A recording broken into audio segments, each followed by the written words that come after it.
Whoa. Are we live? Here we are. Whoa. There he is. Hello. Hi, everyone. Hey. Welcome, everybody. And I know there's some couple other people that are trickling in, but thank you, everybody that has logged on so far and is joining us for this showcase of wonderment. And Ray's first ever virtual cocktail class. First ever. Number one. You can comment first. Feel free. Whoa. Forgot to mute the stream. Wonderful. Oh, awesome. Okay. So, I know that there's a couple of you in the chat already that I've seen. Hi, Craig. Some friends that are out of state. So if you don't have the kit that we were able to purchase at Ray's, I'm going to go through in a few minutes some parts list if you want to build these cocktails with us. My goal today is to show you 3 different variations of the Old Fashioned, in which is kind of a misnomer because it is a staple and the Old Fashioned is a framework all in itself. But I'm going to show you 3 ways on how you can do it. One being the classic Wisconsin Old Fashioned. I know there's been a lot of concern because this, as many Wisconsinites will see, is not brandy. It is okay. I want everyone to take a breath. It's going to be okay. We got the oranges. We're fine. So want to go through a little quick introduction.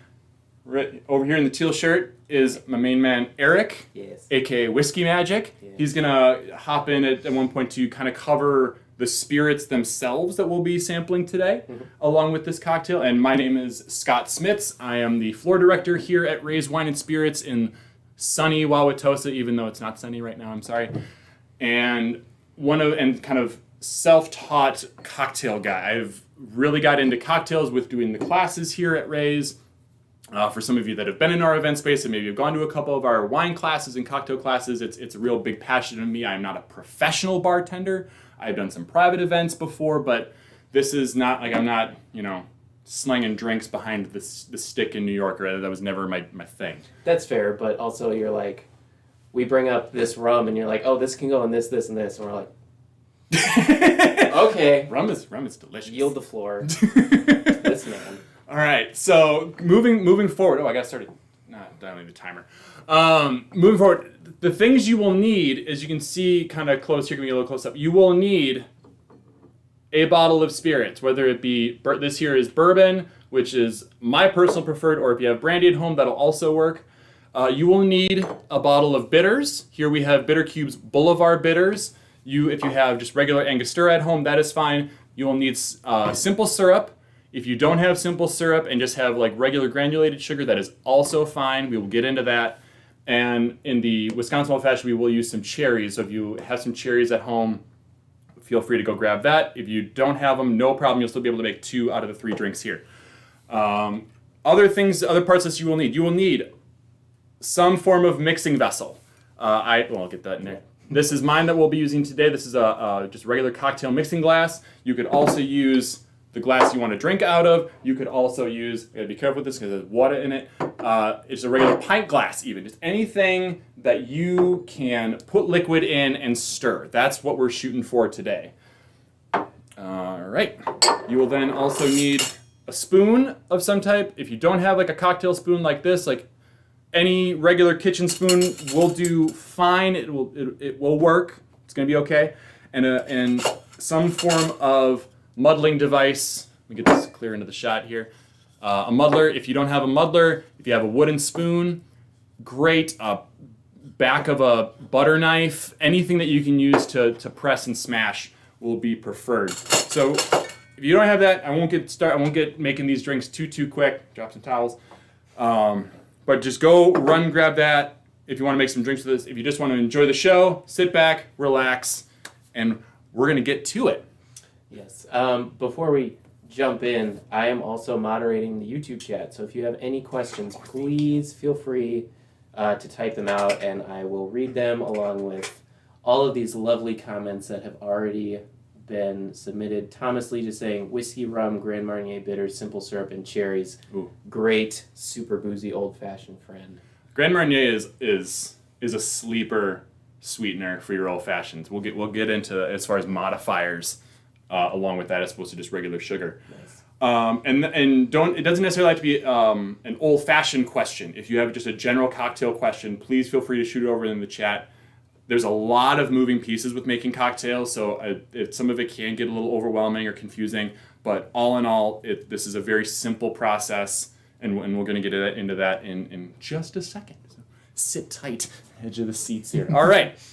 So, Old Fashioned, in its term, is a framework. And now I kind of covered that, and we're going to get into that right now. A friend of mine, or a colleague of mine, who is one of the founders of Bitter Cube Bitters here in Milwaukee, taught me these. Ira Koplowitz is his name. Taught me the 7 pillars of cocktails. It's 7 base recipes that you can build any sort of cocktail from, and an Old Fashioned is one of them. It essentially boils down to 2 ounces of spirit, 1/4 ounce sweetener, and 2 dashes of bitters. That's the basic building blocks, at least for modern Old Fashions. And what I'm going to do is we're going to create that right now. So, if you're making these along with us, go ahead and grab your bitters. This is, if you have the kit, grab your Boulevard bitters, and what I want you to do is get all the juices out of the little dropper here, and we're going to take 2 dashes of bitters, 2 full droppers of bitters into your mixing vessel of choice. Now, one little kind of quick tip when building a drink such as this, I prefer to always start with your cheapest ingredients first, or your smallest volume ingredients first, because if you screw it up and you need to like dump it for some reason, and this is like kind of in a bar setting, if you would have to dump it, then you're only throwing out like maybe some sugar, some juice, and a little bit of bitters as opposed to like your fancy booze if you kind of screw it up. Yeah, I mean, like at home, if I'm gonna make an Old Fashioned with like a $60 bottle of bourbon, I'm not gonna want to be like, oh, I added the wrong bitters and now this tastes like garbage, and I wasted what could have been a whole drink's worth of booze. Ethereal experience. Yeah. Yes. So it's like, that is great advice. Mm-hmm. It is a go-to strategy. I'm a big fan of it. Next, I want you to grab your measuring device of any type. Oh, did I go over measuring devices? I missed that. Measuring. We will need a measuring device. Train wreck already. Sorry. You always want to measure your cocktails. It's, if not for consistency, just eyeballing it. Unless you're like slinging these like 30 times an hour, like professional bartenders. Nobody has that eye of, oh, that's a half ounce. You know, roughly, and you can use like a regular shot glass. A general rule of thumb is a shot glass is around 1.5 ounces. So if you're using that part, perfect. But what I want everyone to do is, if you're making these at home, take your measuring device, and we're going to take your simple syrup and we're going to do 1/4 ounce of sweetener.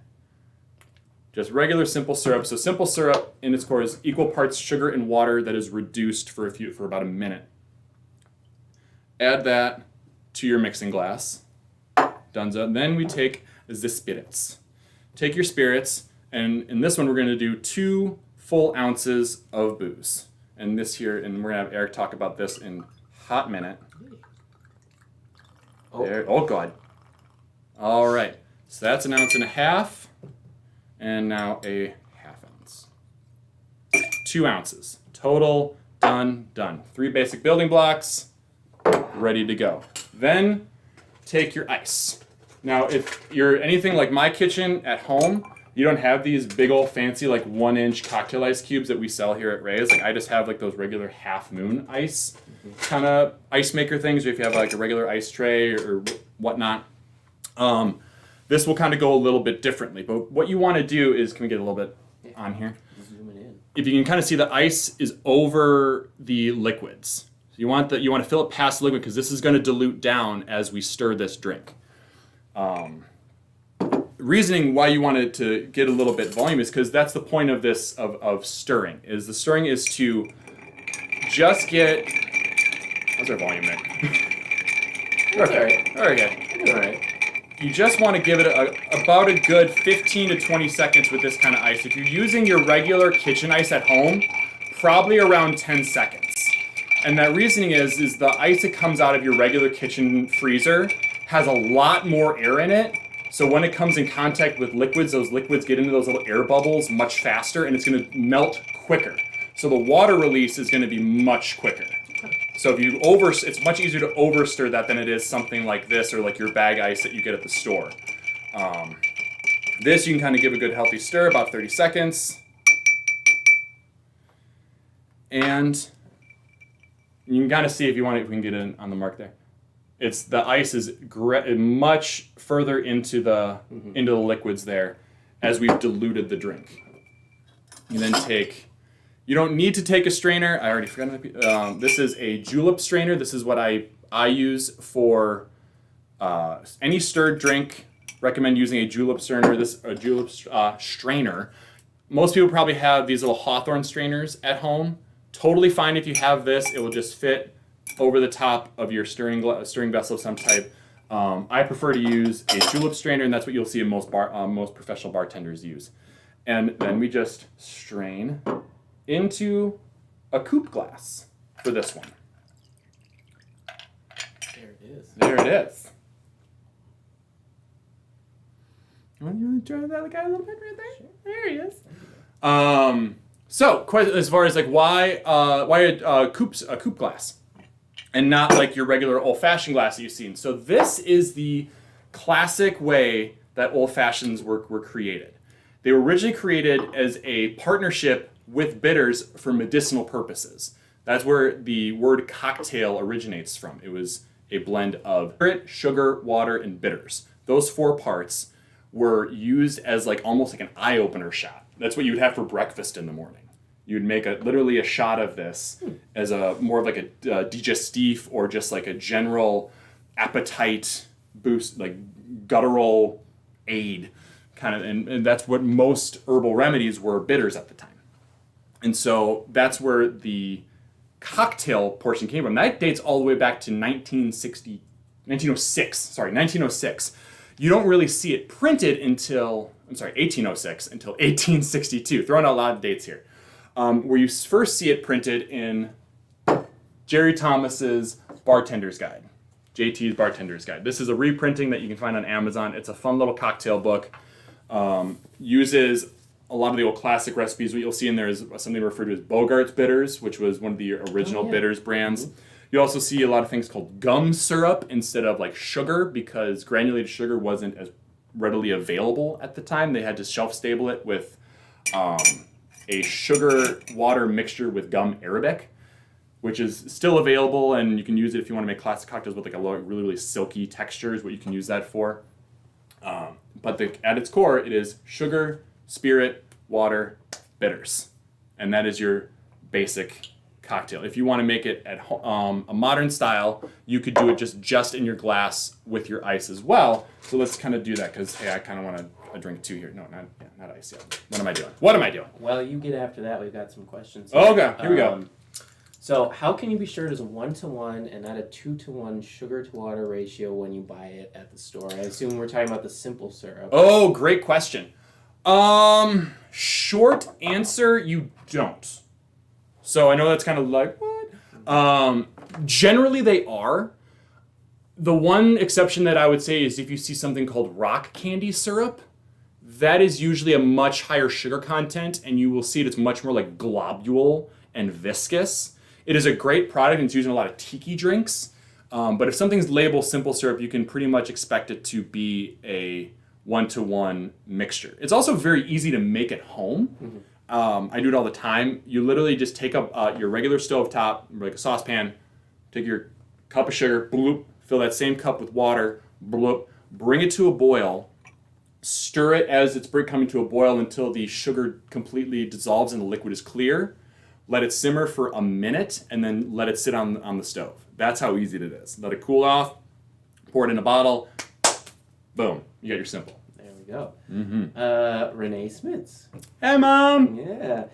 2 droppers of bitters. How much is that? My bitters doesn't have a dropper. Oh, great question. If it doesn't have an eyedropper, that is a little bit of a guessing game because let's see, we got a couple bitters bottles here. And they are of a variety of different volumes. Like this one right here is kind of at the top. We got one that's closer to the bottom. And the more air that's in the bottle, the less liquid that's in the bottle, the heavier your dash will be. Most professional bartenders will have like a little teardrop kind of thing. And I forgot mine at home. Sorry, folks. But that is a more controlled way to do it. Otherwise, use the 2 as a start. Remember, this is a framework. This is not a law. No one's going to throw you in jail if you go a little bit extra heavy on the bitters. I personally enjoy extra bitters. I usually do about 3 to 5 dashes, depending on the bitters and the spirit that I'm working with. But I always say start with 2 and see how you like it. Is my go-to. All right. What else we got there? Should you have or shouldn't you have chilled the glass? I was worried someone was going to call me out on that. Yes, you should chill the glass. And is that just because it makes the drink colder for longer? What it does is so when you put it in a room temperature glass, especially with up, I mainly recommend this for up. If you're stirring it, which is what I'm going to do in this glass right here. There's no ice in this one, but that one I actually meant to do because I'm going to drink it straight out of the glass. You're putting it into a room temperature glass, so it's already going to suck the cold temperature out of the cocktail, and it's going to warm up your cocktail. Ultra important if you having sort of volatile flavors like vermouths. If you're on a martini, keeping a really chilled glass, you'll see them pull them out of a freezer. So yes, absolutely right. There's my screw up for this class. Hopefully, fingers crossed that I forgot to chill the glass. Thank you for calling me out, whoever that was. All right. From Michael. So he says no muddling in orange or cherries. We're gonna get to that though. Right? We are going to get to that. Okay. We are going to get to that. That comes later. So we got to remember this was from a recipe that's back to essentially the early 1800s, and we don't really know exactly where the fruit came from. But there's a couple hypotheses, and we're gonna kind of get into that little bit of history now. First, we're gonna kind of start as where old fashioned came from. So you remember, with these original cocktails from 1800s, they were just called whiskey cocktails. It's rumored apparently in the original printing of JT's guide right here, the first printing of old fashioned cocktail was Holland Gin old fashioned cocktail. It was apparently with gin. It was a gin, folks, not a brandy. It's a gin. Melting some brains right now, I bet. Which Holland Gin was probably quick tangent, was probably a Genevieve gin, which Genevieve gin was a gin that was made with malt as opposed to neutral grain, into which it had more almost like a Scotch type character, especially if they aged it. Oh God, it's so good. If anybody has made this cocktail so far, throw out what you kind of think of it. If you did it up like I just did it, or if you wanted to do it with some ice, share how you're digging it, how you're liking it. Yeah, we've got from Sean, says it's delicious. I've not done the coupe version before, but it's great. It's really, really fun if you want it to be, the coupe version is really, really fun if you want it to stay consistent. I like my old fashioned to almost evolve over time. It's almost a little strong up front. And then as it kind of sits with the ice in there, it's going to evolve and change and dilute even more and kind of become a more dynamic cocktail over time. So we've got, can I use foaming bar sugar? Ooh, you can use foaming bar sugar. I personally wouldn't recommend it. You're going to create a much different texture. You're going to create a foamy texture. Typically, I would recommend using that type of sugar with some citrus. Much like a Daisy or a Collins, that would be something like a gin fizz. I would recommend using something like a foaming sugar to create that viscosity. I personally just prefer it, but if that's what you have at home, you absolutely can use it. I'm not really sure what it would do with a stir, but with a shake, it would create more of that emulsification and get that foaming agitation to come. So it might work, but it will probably create a little bit different texture. Gotcha. Is this the same thing as a Sazerac? It is the same framework great question. Great framework as a Sazerac. Really, the only major difference is there's some debate of whether to use rye or cognac, and you're adding in a absinthe, and you're rinsing the glass with absinthe and using a particular bitters if you're sticking to classics, like you're using a Creole or Peychaud's bitters for a Sazerac. So you'd say with the rinse, it's one step above. Yeah, I would call it an accent. Yeah. It's not quite an ingredient, it's more of an accent. Gotcha. Great question. Yeah, we're getting a lot of the first cocktail is delicious. It's good. It's a good drink to talk with your hands. Yes, indeed it is. Always keep it with your hands. Especially with these big coupes. Oh, it's like that total cake. We sampled this spirit. Do you want to talk about the spirit? Actually, we didn't get it. That's a good segue. Good segue. Yeah. Yeah. So besides the form factor being really, really excellent with like this little 375 bottle, the Jack Daniel's single barrel proof that we're using. I'll zoom in on it again. Vanna a little bit. It is really like a hidden gem of the whiskey world, and a lot of people who try this say that, like, man, this is great. Why don't more people drink this? It's been around for like 4 or 5 years. Lovely, like you were about to say, it was like, we tried this before, and it's got this really nice, like cakey, rich, like almost like banana bready sort of vibe to it, and it really makes a great base for this old-fashioned cocktail. A, because it's got a lot going on, but then B, because it's barrel proof. So they pulled it right out of the barrel. This one in particular is like 64% alcohol by volume. So it stands up. Like you get the spirit in the cocktail besides the mixers. Beyond that, it's just really great bourbon. It's a fantastic product. And we specifically chose a 100 proof spirit for this because I personally prefer to start with a strong spirit, because as you dilute it, you're going to get it down to that more palatable level, especially in an old fashioned. Other cocktails I do kind of play with like more general like 80 proof spirits, but this for old fashioned I prefer like a 100 or above even. Yeah, and like you said before we started, it's like you can tweak it so like maybe you want just a little more sweetness, maybe you want just a little more bitters, and with a barrel proof spirit you can just keep bringing it down ever so slightly and not overwhelm it. For sure. To where it's like you get that control, and too, like if you're drinking it straight up, like I have in my little Glencairn here, my preferred method of consuming alcohol. You can add water. You can dilute it as much as you want, so it's the same principle. Exactly. Troy says expensive spirits in smaller sizes great for tasting. Totally agree. Absolutely. Yes. We were super excited to be able to do this kit with this particular item. Fantastic. I started though, like I forgot. I first started talking to this where the name Old Fashioned came from, and because this was just like based off of the original whiskey cocktail. Old Fashioned came about around the 1870s when we started seeing more things get imported into the United States, where this cocktail culture was kind of exploding a little bit, and bartenders were getting really excited to use like liqueurs and vermouths and all sorts of variety of accoutrement into their drinks. And so the fable is that some old crotchety curmudgeon guy goes to a bar and orders a whiskey cocktail, and the bartender's like all excited to like do his cocktail thing and flip some bottles around and make a whole, and he hands him a drink, and the guy's you kids and your vermouth, I want a whiskey old fashioned cocktail.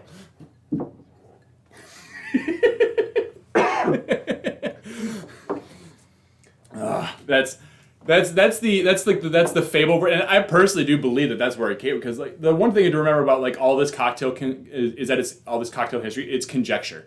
It's a ton of hearsay. We're actually going to go into some debunked myths on old fashioned history in a bit, but there's very little concrete proof to any of this stuff. You can usually find some form of documentation that contradicts the other.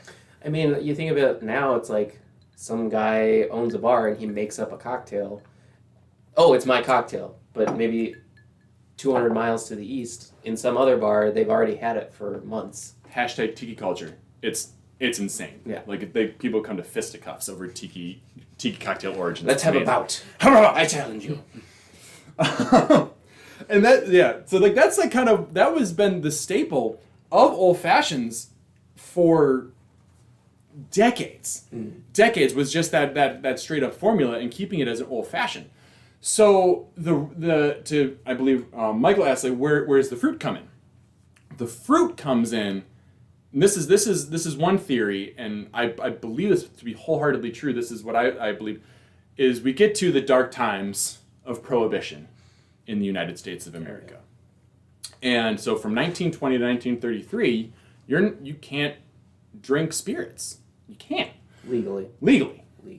Hence legally. So, who has gone to watch like their kid's soccer game and snuck a solo cup of something, right? It's all about the site. So, let's say, Eric and I were in a little speakeasy. We're just hanging out and we got our little cups and, cops burst in. What are you drinking there? If I got just like a brown liquid versus with ice in there, I'm going to jail. Mm-hmm. However, at the time, in these early, if you put some fruit in there, it's just some iced tea, officer. I just got some iced tea. See, there's a lemon in here. Mm-hmm. This isn't no alcohol. There's a lemon in here. I wouldn't put a lemon in here. We've even got the fruit makes it breakfast, yes. Yeah, the fruit does make it breakfast. Mm-hmm. Whiskey for breakfast. I mean, they've been doing it since early 1800s, so it's like we're not trendsetters there.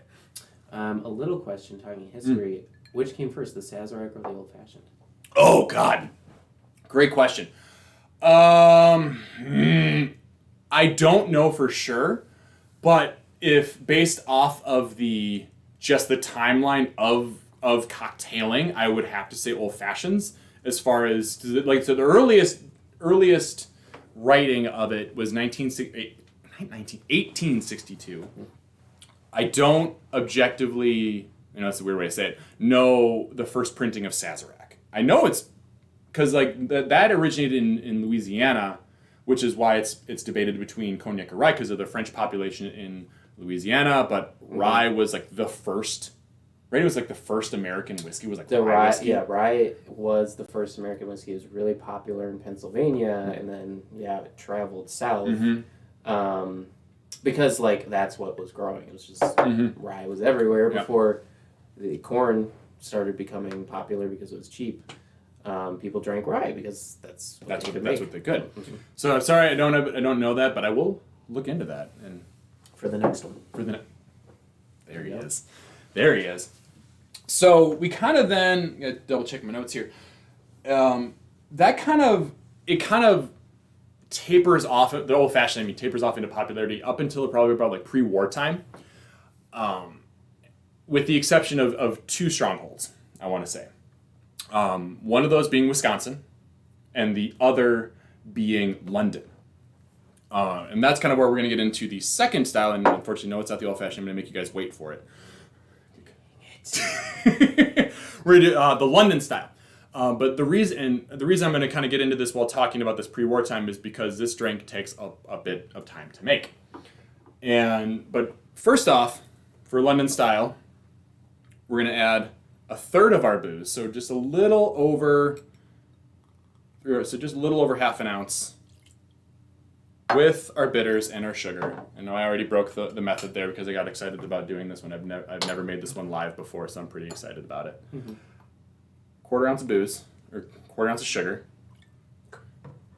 and your bitters. And you add all of those in the same time, but just a little bit of booze.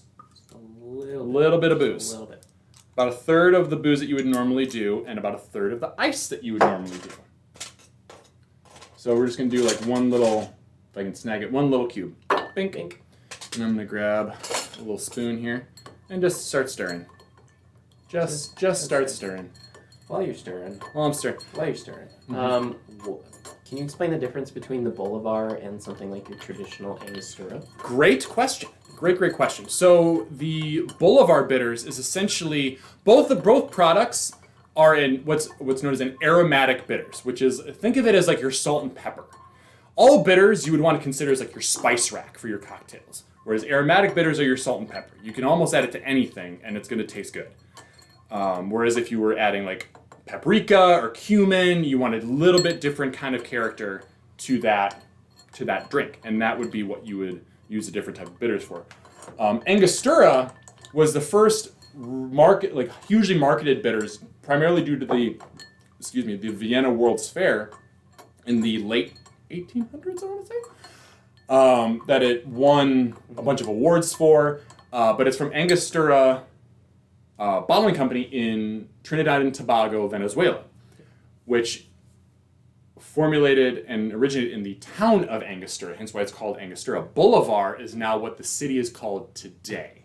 So Bitter Cube kind of does their little tip of the hat to to Angostura as an aromatic bitters and as a pioneer by calling theirs Bolivar. But they're both aromatic bitters. I don't know the exact formula. I don't think that's kind of like the Coca-Cola recipe for Angostura, but Bolivar, they use prune juice, chamomile. I think they would use like a whole pound of chamomile per batch. Like, and if anybody has seen the chamomile, like that's like this much volume of chamomile. It might even be more. It weighs nothing. Yeah, it weighs nothing. Orange peel, raisins, really, really lovely, just neutral, but has a unique difference to Angostura, which I feel Angostura has a lot more baking spice notes in there, like some allspice, coriander, and those type of notes that really kind of almost like cocoa nibs in there, where it kind of elevates that. And now, so you see, like I just stirred this component, and now we add, for the London style, we add another third. So the reasoning this style became popular in London was like London bartenders were just convinced that it tasted better. And but the more accurate, I feel, the more accurate methodology to this is they dilute it to where they intend to have it consumed by the people, by the whoever's drinking it. Whereas the style I made before is more of a drink to be evolved over time. This is kind of a fun situation if you want to like make a little more ritualistic option of it. If you want to have it in a more quaffable state. But you would generally and this was it was really, really popular in the 90s in London, this kind of style. But it was a stronghold there throughout early war and post-war times. But then finally, the last little third. And your final ice with a few more stirs just to top it off. And that would be your London style old fashioned. Very, very similar. Like I said, it's the basic framework of your original one, but a much different methodology to it. A little more ritualistic, almost like I call it like almost like Japanese tea party style of making cocktails. But definitely, I'm sure. Yeah, you can smell the water. Oh, but surprisingly, like the bitters almost come out a little more. Yeah. Yeah. Crazy. If you made that kind of style with me or are in the process of making it, drop in the chat what you guys think of it. I still prefer the evolving style, and that's what I'm going to keep drinking. I like it up. It's great up, but you have you have a bit more of a of spirits palate. So, I like to say it's like I hate watered down flavors. So like something like that just sits in the glass, and as you're sipping it, you get more and more of that ice released and mixed into the cocktail. It's like I'm not a huge fan of that because it just doesn't have that punch. Right. John says, any tips on how to pick spirits for cocktails versus sipping? Doesn't enjoy makers on ice, but does like it in a cocktail. Oh, great question. So there are a couple ways that I pick out spirits for cocktailing. One is best way is to try it straight, because if you like it straight, it'll probably work. But he said he likes it in a cocktail but doesn't like it straight though, right? Yeah, doesn't like it on ice, but likes it in a cocktail. You know, but it's funny. I'm very similar when it comes to like Makers is a weeded bourbon, which means it's softer, more approachable, not as spicy on the palate. In which it's already pretty soft. It's still in the 80 proof, right? Yeah, it's either 80 or 86. So they add water to it to dilute it down to a You're getting it pretty soft there. But the reason why it probably would work in cocktails for you it would be that it has a natural sweetness to it. Thus, that natural sweetness can play with a little bit more different flavors. So if you're experimenting with that, that's probably why it works for you. I personally enjoy spicier whiskey when it comes to whiskey. Like I love Old Grandad is one of my favorite. Old Grandad Bonded is my go-to cocktailing bourbon. Gotcha. It's got some great spice to it. I like that it's 100 proof. Real nice kind of caramel flavor, but I feel like it plays really, really well with others. Whether it's orange liqueur, lemon juice, if I'm making some sours, all that kind of jazz. But really the best way is experimentation. And I generally don't, especially when I'm experimenting, I don't typically start over $30 a bottle. Yeah. I usually keep it at around $30 and under. Like Beefeater Gin is one of like my Beefeater Brokers is one of like my go-to gins for cocktailing. North 40 brandy is good, but you can also find some great cognac at really competitive prices. Or Lustau has a Spanish brandy at like $20 that I love. Yeah. That's a Solera one. Fantastic. But yeah, like generally that's where I would tend to experiment and really find your methodology down as to how you make a drink before you kind of jump into some of your fancy stuff. Like I have a lovely gifted Parker's Orange Curacao barrel whiskey at home that I've made a couple. Actually, I did it as a Sazerac not too long ago. Oh, Sounds great. oh, The beautiful. absinthe with the citrus. With the citrus, Oh. it's money. But also, so like when you get your methodology down with your cocktailing, don't be afraid to like experiment with your higher end stuff because like that stuff can play really, really well together in cocktails. But find your flavors first. Like test out your bitters, test out your methodology, your sweeteners, because you can use not just simple syrup with this formula. You can use maple syrup, which is great for bourbon. You can use honey, which I really like for scotch. You can use agave nectar if you want to use like mezcal or tequila. Any sort of spirit with any sort of sweetener and any sort of bitters, you can make an old fashioned with. So like there's all sorts of like swimming around that you can do with that basic framework. Yeah, and as far as like when it comes to sipping, we've had suggestions like try mini bottles, to Ooh, see where your palate sits. Like My one cut in with the mini bottle is sometimes they're difficult to find. Most producers will only bottle them for like gift packs and releases and like new releases, so they can be difficult to find. yeah. And you typically pay more for volume. That's true, but it's also sort of like a convenience factor. So you're Very not true. you're not committing to the $40 Woodford versus like a mini, That's very true. which might Very, very be 20% God, more that's good. expensive versus the bottle ratio wise, but it's a good way to try it. But yeah, just like experiment, branch out, like Scott Yeah. said, hopefully when bars are opening back up and Soon. full capacity, we get out there, try glass pours, try it on ice, do things like that. That would be a way that I would definitely recommend. Is people that come into the shop is like, how do I try this? Like, I don't want to commit to $100 bottle of booze. Yep. Like, unfortunately, there's not really a great way to do it other than Finding it in a bar. finding it in a bar. One day we'll be back. Oh, we're getting a lot of hate for the London style, actually. It's not. I wanted to show it, just mainly because other than us, aka Wisconsin, that was really the only other spot in at least known spot that the old fashioned held strong, and it's so different.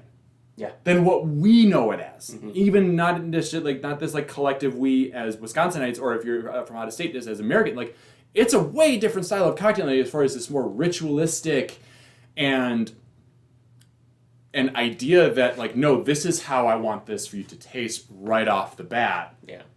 As opposed to like now especially where it's this evolving drink, in which.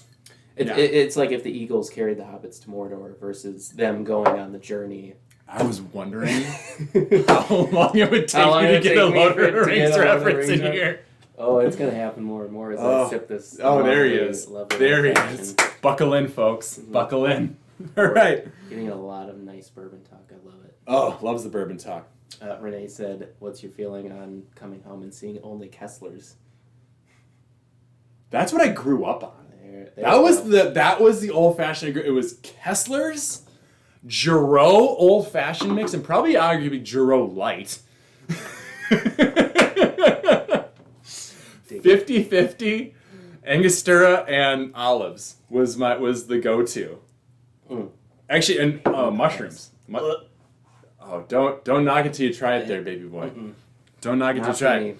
But what a segue into the Wisconsin old fashioned, which I know a lot of people have been waiting for. A little drum roll action. And we will be making this one with brandy. So if you have some brandy at home and you want to make it that way, please hop in. Otherwise, it will go great with your Jack Daniels as well. Do not fret. Move that into the front and center there. Using some North. It used to be North 40 brandy. Used to be North 40. Now North brandy. Mm-hmm. There we go. But real quick, as I'm gonna kind of get a little bit prepped here and talk about like why Wisconsin became a brandy old fashioned. I'm curious to see your thoughts because I have a friend who thinks he found the actual story. So go ahead. So this is gonna ruffle some Wisconsinite feathers here, a little bit, but we have Chicago to thank. Pause for effect. No.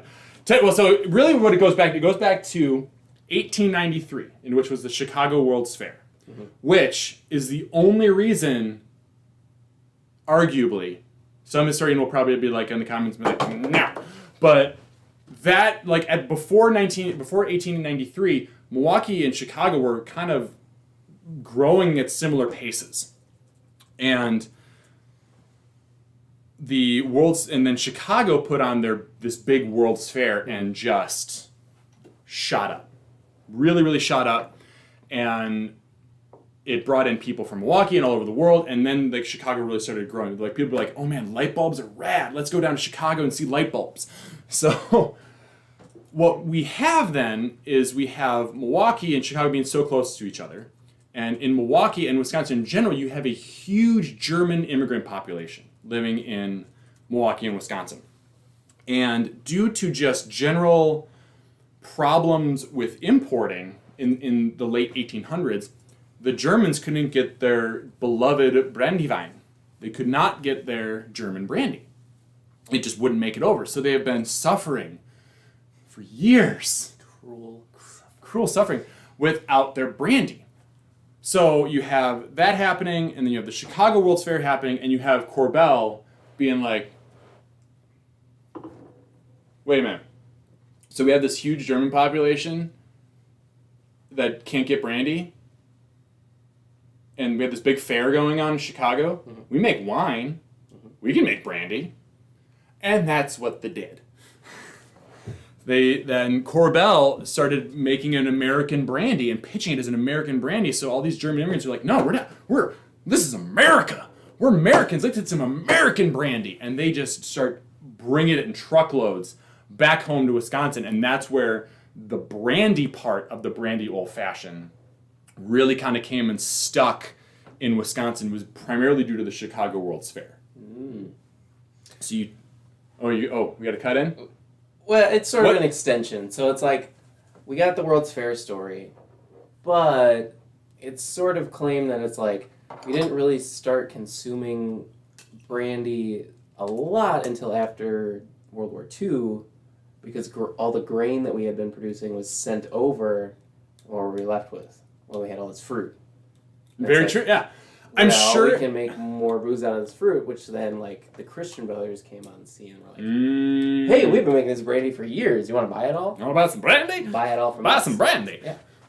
You know, and much like I said earlier, like this is all conjecture. Like this is all, it's all like, and it's this, just tangled, Madam Web weave of... One guy's got the history, but then his friend's like, oh no, this happened in this date and in this place. Yeah. Love it. Crazy.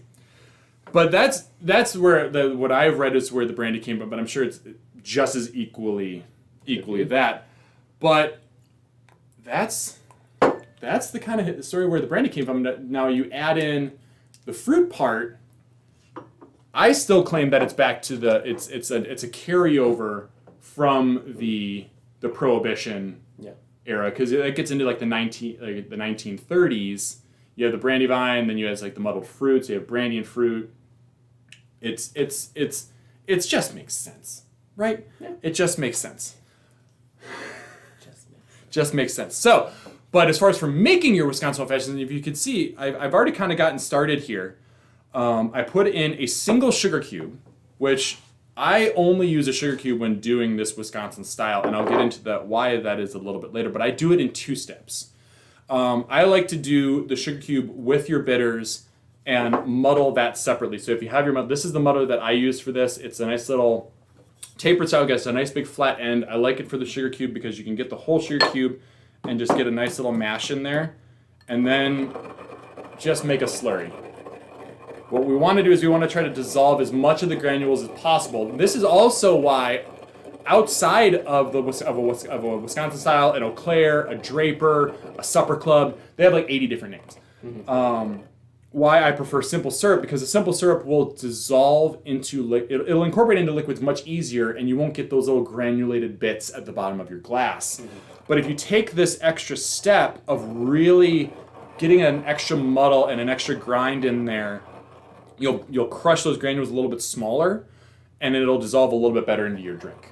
How much bitters did you use? So as you can see, I used the Angostura because I want to do this as like a classic style. I did 2, but this bottle is about half empty, so it was probably closer to 3. The amount was much larger. Yeah, and that's what people are saying. That's a substantial amount of bitters. I saw big dashes go in. Yep, and this is just it's a personal style with me. Don't hamstring yourself into like too like if you feel like you did it, like if you did it, think of it like think of it as your spices. Yes, you can oversalt something, but with your cocktail, you're adding so little volume that if you get an extra dash in there, if you get a little bit extra amount, like don't sweat it too much. And that's also why I recommend doing it first. Because if you're making your cocktail and you're like, oh God, that was way more than I wanted, then you're just throwing out 10 cents worth of bitters and starting fresh. Versus if you add it in after your spirit. Like always add your bitters first. All right, that's pretty good. Nice and pasty. Nice little pasty. Just gonna keep that there. And then we're gonna add our fruit. Oh god, it's rolling. Oh, stabilize. Stay there. In which we're gonna take these lovely little Traverse City cherries, which is like a play off of a classic maraschino cherry or like a brandy cherry. Any high quality cherry, for the love of God, please, unless you can avoid it, those like neon red kitty cocktail cherries, they carry the soft spot in my heart. They do, but they're so watery. They're so watery, and what we want is like, and you'll kind of see it as a nice little globule of cherry. And I like to do two cherries. That's a personal for me, but throw in however much you want, but I like to do 2. I just think it's we're adding in an accent kind of to this character. It's not meant to be the star. It's meant to be the accent. And then I take 2 little halves of orange, bloop bloop, pop those in there, and then grab your beaten rod here. Grab your hitting stick. Your hitting stick. And just really get in there. And I like to do like a press and turn kind of motion. And to kind of get in back further, why I like to use when doing this muddling for the citrus with the granulated sugar is because you have these tiny little crystals in the bottom of your glass that will cut into that orange rind and release a little bit more of those oils in there and really get those lovely flavors out. And you don't want to go ham on here. Just like a couple little smashes. And let's kind of get a little zoom in there. I mean, it looks like kind of gross and lovely, but it's pretty. Gross and lovely. Gross and lovely. Hashtag gross and lovely. So you don't want to over muddle, especially anything with a skin or herbs. So really anything. Over muddling is very dangerous. What you will end up doing is you will be releasing more acids that are in especially the skins of the fruit, and if you're using like mint leaves, if you're doing like juleps or things like that, or mojitos, over muddling it'll send out those bitter not necessarily tannic, those bitter acids into your drink and leave and overpower those nice little soft oils that'll come through. Scott Bitter Smiths from Natasha. Thanks, babe. Can you settle a debate? I have a friend that claims a pineapple slice is traditional as a fruit. I say they are wrong. Depend on what supper club you go to. That's you will sometimes see a pineapple wedge. You go even up into central and northern Wisconsin, you'll see olives. My aunt, when she owned a bar for a period of time, she owned like a barbecue and bar joint. She homemade her own mushrooms her own pickled mushrooms for her old fashions. It is very much whatever your little corner bar did or your local supper club. It was very much bartender's choice. Undoubtedly, though, that there's orange and cherry somewhere. Somewhere. Other things, it's up to whatever establishment or place you're going. So I don't know who wins that bet. Yeah, Right? it's a tie. It's conjecture. It's a tie. Yeah. All right, and so now that we've got our nice little muddled fruit, I'm gonna add in our brandy and 2 ounces of brandy.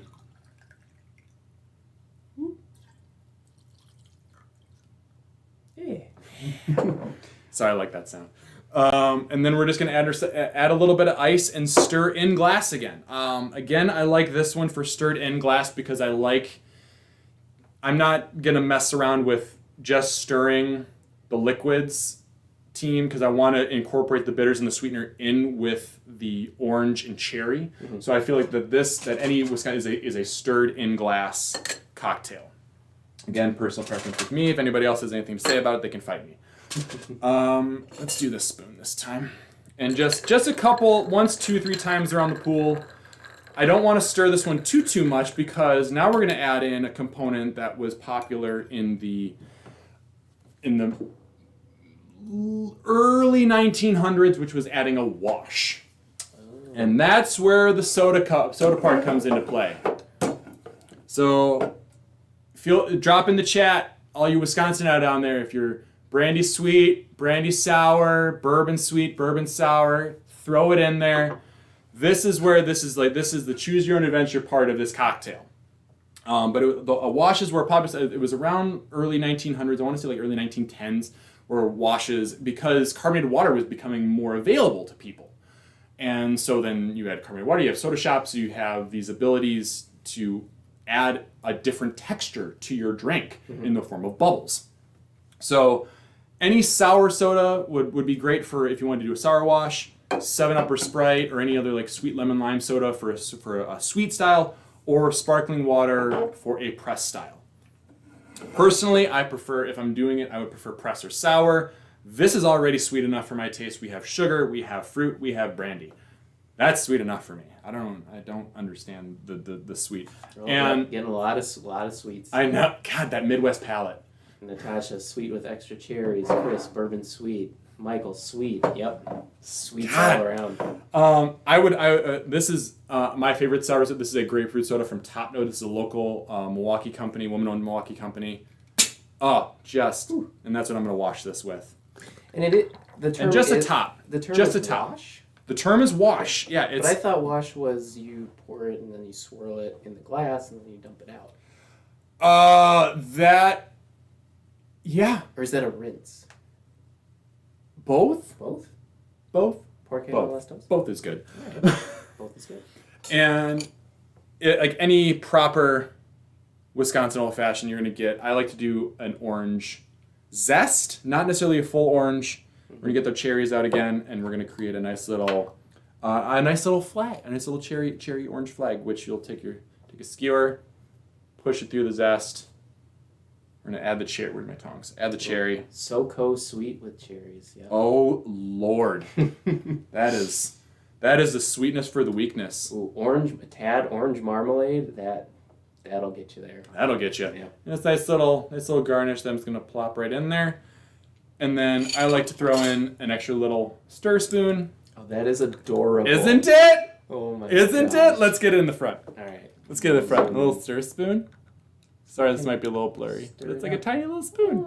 Look at that. There you go. Look at that. Yeah, and so this would be a brandy old-fashioned sour. Give it a nice little 1, 2, 3 times around the pool. Yeah. Much more quaffable. Definitely much more quaffable. Mm-hmm. Like just knock them back. Well, I mean, and you're using so with the Jack Daniels, it was barrel proof. You get a lot of that alcohol. This is only 40%. This is like the lowest you can go on brandy production. So it's going to be like you're going to lose the booze in the sweetness Right. a little bit. That's it. Oh, great point. So yeah, like anytime you have something that's higher alcohol, sweetness dissipates alcohol. So the more sweetener you have, whether it's in the form of fruit, sugar, wash, it's going to dampen down that alcohol, and that's why like in the college times when you were having like your jungle juice parties, you're like, I don't think there's any alcohol in here, and then you're like on the floor 20 minutes later because they're just full of sugar. Yep. And then the hangover. Oh, the worst. Susan, it was grapefruit top note. Top note grapefruit. Yep. Yeah, can't recommend it enough. Excellent stuff. Locally made, awesome. Have you ever smoked an old fashioned? Ooh, great question. I have had smoked old fashions. I have played around with smoking some glasses with a friend of mine, Nathan Bird, before. We did a couple. It wasn't an old fashioned. I don't remember what it was actually. It might have been old fashioned. I can't even remember. It's a really fun. It's a relatively new for home bartenders because you're seeing more and more kits available. I even tried getting one in to sell here at the shop, but they were sold out since April. Sad day, single tear. I have had them. Personally, for me, I would rather instead of using like a fancy smoke machine, I would much rather get like a peated scotch. Like peated scotch, honey, or like a brown sugar simple and like a darker bitters.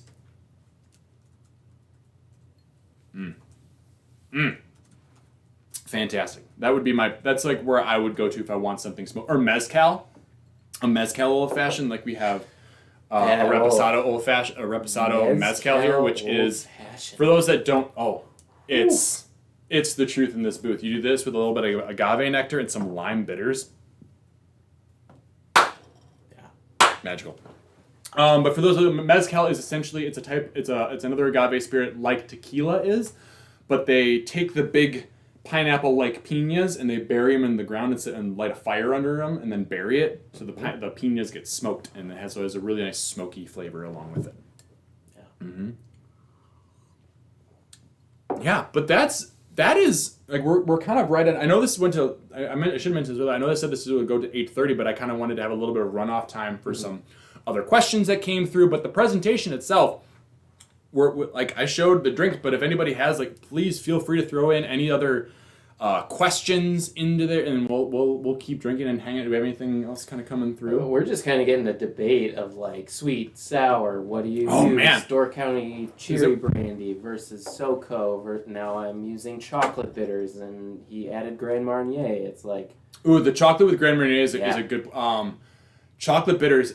If you hear that and you kind of have wolf ears perk up. Try it out. It's delicious, but less is more in that situation in most chocolate bitters. It is very easy to overpower a drink with chocolate bitters, in my opinion. Well, probably getting back to that sweetness factor. Yeah. Think less sweet and more roasty. It almost kind of comes off like a coffee husk kind of thing. It's great. It adds almost like a dryness to the drink. At least the Fee Brothers one that I have at home. I have a Fee Brothers. Aztec chocolate bitters. Words are hard. Is Southern Comfort a whiskey, bourbon, or liqueur? It is a liqueur. It is a liqueur. It is a liqueur. It is a flavored whiskey at best. Because I believe it's cherry and something else and rock. It's almost close to like a rock and rye almost, but it doesn't have bitters involved with it. Which that's something you're seeing a lot is more like rock and ryes and bottled old fashioned like Soul Boxer and things like that, which are completely viable and have their own. I haven't really delved into them too much, but I know they have their own history as far as liqueur made. People in primarily the South would flavor their whiskeys with bitters and sugar and oranges, very similar to an old fashioned, and just have it pre-bottled. Yeah. Rob, Renee, yes, all of the live streams that we do here at Ray's are saved. So you can go back, literally scroll through, watch any, say you want to make the London style, you can just scroll to it. Although I don't really feel like anybody's going to be making that was a bad example. But saved it in perpetuity. Yes. Moonshine flavoring. Yep, that is a liqueur. Yep. And really, so bourbon itself, by law, cannot have any additives to it, correct? Nope. Isn't it actually the only spirit that you can't add anything to? Like coloring or anything? Post distillation, I believe so. Yeah. Yeah. Yeah, their bourbon is very strict as far as like what. Well, I mean, whiskey in general, like Scotch, you can't add anything. But you can't add coloring to bourbon, right? Correct. Oh well, yeah, no, yeah, you can't even add color. Yeah, so you could add E150 to Scotch. Yeah, bourbon's really like the only Really, thing that's really like tight as far as in the category of do whiskey. these 4 things and you got bourbon. Do anything else, it's Not whiskey. If you add flavoring, then it's flavored whiskey. Yeah. Mm-hmm. Fun little tidbit facts in there. Yeah. Mm-hmm. Have to drop. Love the broadcast. Thanks, Chris. You're doing the Lord's work. Yes. You missed the Growler Gallery. We do. Oh, we too. miss it too. Mhm. We miss it too. Yeah, we used to do these in our event space, into which it was a little more. I would do these with 4 different cocktails and usually have like a type of theme. And just kind of say we are going to be doing more of these probably coming in January. I'm working with a couple of wholesalers and producers to get a couple ideas working and some kits built up. Please, if there is like a class like this that you would like to see, whether it's like a specific spirit or a specific cocktail, drop it in the chat, drop it in the comments of the YouTube video. Let us know. I have a couple things in the pipeline right now, but would love to hear you guys' feedback on that. It would be amazing. Cool beans. Yeah. 4 Roses, Clear Ice Ball, and your show. We'll do an old-fashioned Friday night. Yes. Yeah. Love 4 Roses. That is a good one. 4 Roses Yellow Label is that before my old granddad bonded. That was my go-to bourbon for sure. Will the kits be available for a while yet, John? We got a limited amount of the Jack Daniel's 375s. We actually ended up getting a really great deal from our wholesaler on that. So there are currently 6 still available. 6 kits. You can get them at raisewine.com. So you can get that after those 6. It is going to be gone. But I mean beyond that, like the simple syrup and the bitters and the cherries will all last you way beyond the kit. So like this is a ton of cherries. Yeah, push it to other spirits and start experimenting. You'll get a little creative. Thomas and Sean, yes, let's be friends. Love it. Michael says Smith's for the win. Well done. Thank you. Do a Laird's cocktail show. I love Laird's. Love some apple brandy from Laird's. Yeah. Oh man. Here's the only. We could probably do it with 1 bottle. Probably with 1 bottle. Yeah. I want to try to keep these relatively affordable. Like this bottle of spirit. Where did it even go? Right there. That guy. That was a blessing that when that guy came in. So I do want to keep this relatively affordable. I'm trying to keep them under $40. So that's a hope. But yeah, we could definitely do something with some apple brandy, some Laird's, some classic Laird's. 5 kits left. I just bought one. Thank you, John. Love it. Preach. And we'll have that grapefruit tonic as well. Oh. Love it. I'm just gonna snuggle it that grapefruit soda rather. Yes. Oh man, what time are we at? All right, we're at 8:05. Yeah. Yeah. I mean, we covered like everything. We got the show. So we'll do a last call on questions here. If anybody's got anything, please don't be afraid to show it in. Otherwise, you can slide into our Raise DMs and throw us a question. A few more minutes. 2-3 minutes here, and finish my beverage here, and then gotta close the store. Liquor stores close at 9. Yes, in Wisconsin. Yes, we only have fact. 55 minutes. That was so hard to discover when I first moved to Milwaukee. I got burned so bad.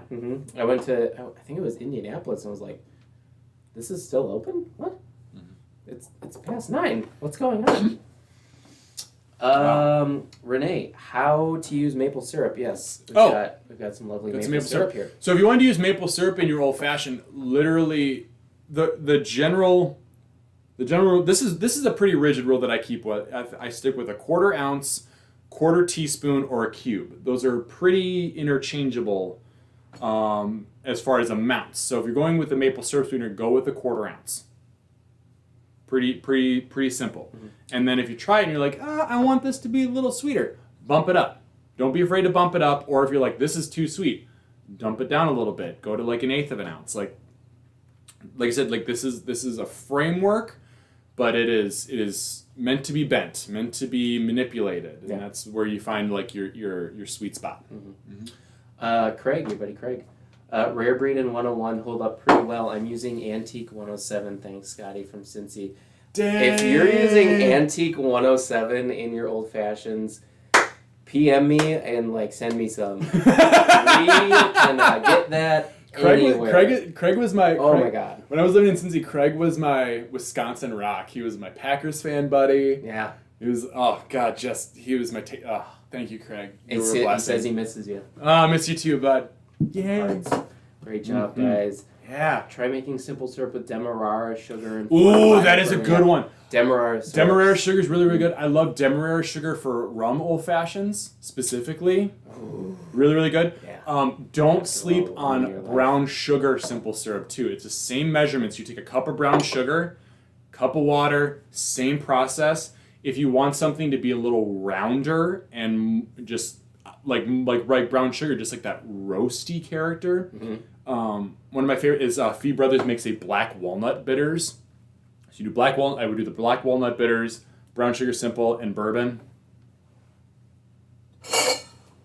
Knock it out. Just knock it out of the park. Knock it out of the park. Yeah. Can you replace the simple syrup with maple syrup? Yes, Michelle. That's Interchangeable. Interchangeable. Any sweetener. Even if you wish, you could just use, like, we had some comments where a gentleman was using Grand Marnier, which is a liqueur, so a spirit-based flavored drink with sugar is a liqueur.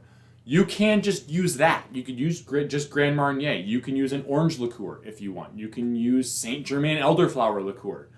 Like if you just did Saint Germain gin and some regular bitters, you'd probably have a pretty great gin old fashioned. Like elderflower gin old fashioned. Perfect. Yeah. Like play around with it. Can you experiment with holiday flavor cranberry maybe? Yeah, Brian, I would say like cranberry bitters and like we have like a Douglas fir brandy. We have a Douglas fir brandy. That would probably be one of my favorite holiday additives is also one of my favorite tiki additives, and it is allspice liqueur, allspice dram. Ooh, yeah, St. Elizabeth, allspice dram. Yep. You'll also see it labeled as pimento dram, which is the tree that allspice berries come from. If you see that, I think Bitter Truth makes a pimento dram. Those are great in your holiday cocktails. Also, just like adding in as far as like a garnish, like a couple like coriander pieces or peppercorns really help. Yeah, like whole spices. Like just throw them in your drink. Go like Spanish style with it and drink them in there, and they'll just add those aromatics and make it warm and toasty. If you just crack them a little with your muddler and it just perfumes. Throw them in with your sugar cube and like a little crack. Yeah.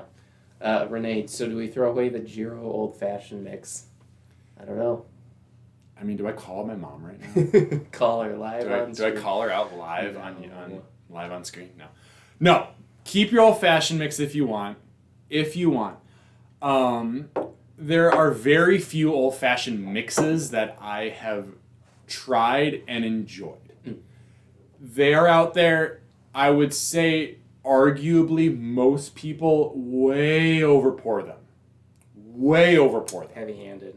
Yeah. The old-fashioned mix is meant to be your sweetener. So you're supposed to use like a 1/4 of an ounce per like 2 ounces of booze. Not like the hefty splash like that I grew up on that was like high fructose, just cherry water. Diabetes. Yeah, no. So like if you're using a mix, like don't be like just remember like less is more. You can always add more. This is important. You can always add more sweetener into your drink, but you can't take it out. So if you make a drink, like if you've ever been to a cocktail bar, like they will be making their drink, and then they'll take their little, taster straw and they'll. And sometimes, not all the time, because these folks are just, they're professionals at what they do. Yeah. They'll sometimes and then just add a little bit more, or they're tasting it to see if it's how it should taste. They maybe mispoured something, or something got a little tart. So, this is too tart, need a little bit of sweetener. You don't see it often, but sometimes you see it, and so you can do that at home. If you make a drink and you're just oh man, this is just not hitting well, and then you can go back to it, add in a little bit of liqueur or sweetener or bitters or whatever you need to do to get it to where you want to drink it. Don't just sit there and suffer through your own drink. Drink your drink. Yeah. Anything else? Jamaican jerk bitters. What would you use that in? Oh, Jamaican jerk. What? Oh man. So is that a brand or? Yeah, he said, I saw the Jamaican jerk bitters and a couple other spicy bitters on your shelves. Have you tried any of those? Oh, so maybe Bitter Cubes Jamaican #1, probably. Jamaican number I one, love too, yeah. those I use those in rum drinks a lot, or tequila drinks. I'll play around, I know specifically Bitter Cube has Jamaican #1 and Jamaican #2. Jamaican #1 is all black pepper, molasses. I don't know, that's the blackstrap. I know black pepper is one of the main components, and then the #2 has some grapefruit in there. Funny anecdote: the #2 happened because they screwed up a batch of the #1 and added too much grapefruit, and then they tried to always a happy accident. oh, this is actually really good. This is nice. But I like them. I like both Jamaican style. I like the #1 in rum drinks, white or dark, doesn't matter. I think that spicy characteristic with the molasses character of the rum really works. Or if it's Jamaican one, you have that overripe banana Dundee flavor with black pepper. Some hogo. Gotta get that hogo. And then I like the #2 with tequila a lot. Nice. Yeah. You mentioned peppercorns. Can you add spice, cayenne pepper? You can. I would say if you wanted to incorporate spice into your drink, and I'm just because this is what we're talking about. I'm specifically talking about old fashions. Take a slice of seeded jalapeno and muddle it with your fruit. That would be my if you wanted to add some heat to your drink. My concern is that if you add cayenne pepper, the powder into your beverage, it's gonna be those granules, and you're gonna get them stuck in spaces, and it's not gonna be consistently throughout. Whereas if you take a chili pepper and muddle it, you're going to release those oils, and those oils will swim into your drink because alcohol is both water soluble and oil soluble. It can pull out both water flavors and oil flavors. Gotcha. Jim, can you substitute simple syrup for the sugar cube? Yes, 1 sugar cube or 1/4 ounce. 1/4 ounce, 1 sugar cube, a 1/4 teaspoon. Perfect. Yeah. Well. All right, guys. I think. Yeah, I think we got to close the store. I hope, but we're at 8:15. We got to close the store. So. But thank you so much, everyone. Love it. Talking to a camera, this is really weird. It's weird, but there's also been so much. But you're all there. You're all there in our hearts. You're all in our hearts. We dig it. Thank you so much. Everybody, stay safe out there. Keep imbibing safely.